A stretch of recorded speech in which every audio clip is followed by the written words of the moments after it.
The Gospel according to Luke chapter 20. The authority of Jesus questioned. One day, as he was teaching the people in the temple and preaching the gospel, the chief priests and the scribes with the elders came up and said to him, "Tell us by what authority you do these things, or who is it that gave you this authority?" He answered them, "I will ask you a question. Now tell me, was the baptism of John from heaven or from men?" And they discussed it with one another, saying, "If we say from heaven, he will say, 'Why did you not believe him?' But if we say from men, all the people will stone us, for they are convinced that John was a prophet." So they answered that they did not know where it was from. And Jesus said to them, "Neither will I tell you by what authority I do these things." The parable of the wicked tenants. And he began to tell the people this parable. A man planted a vineyard and leased it to tenants and went into another country for a long while.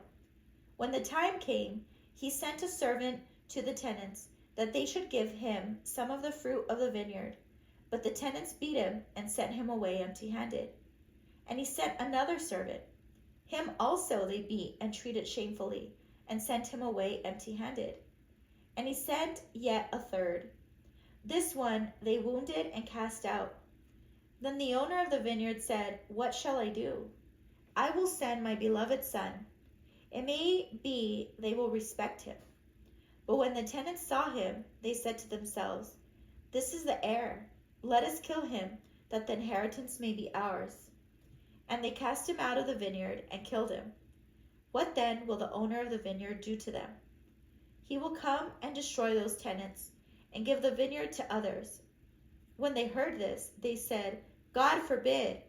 But he looked at them and said, "What then is this that is written? The very stone which the builders rejected has become the cornerstone. Everyone who falls on that stone will be broken to pieces. But when it falls on anyone, it will crush him." The question about paying taxes. The scribes and the chief priests tried to lay hands on him at that very hour, but they feared the people, for they perceived that he had told this parable against them. So they watched him and sent spies, who pretended to be sincere, that they might take hold of what he said, so as to deliver him up to authority and jurisdiction of the governor. They asked him, "Teacher, we know that you speak and teach rightly, and show no partiality, but truly teach the way of God. Is it lawful for us to give tribute to Caesar or not?" But he perceived their craftiness and said to them, "Show me a coin." "Whose likeness and inscription has it?" They said, "Caesar's." He said to them, "Then render to Caesar the things that are Caesar's, and to God the things that are God's."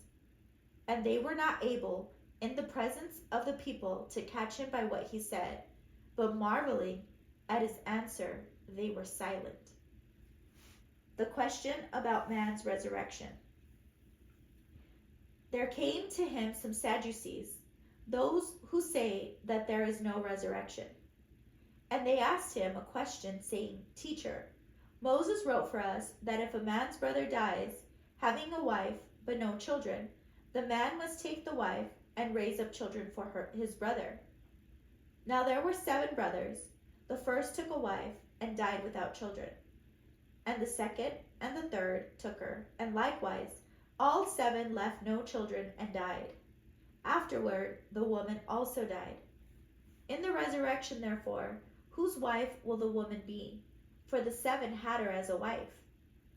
And Jesus said to them, "The sons of this age marry and are given in marriage. But those who are accounted worthy to attain to that age and to the resurrection from the dead neither marry nor are given in marriage.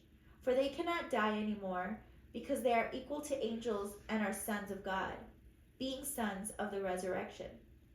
But that the dead are raised, even Moses showed in the passage about the bush, where he calls the Lord of God of Abraham, where he calls the Lord the God of Abraham, and the God of Isaac, and the God of Jacob.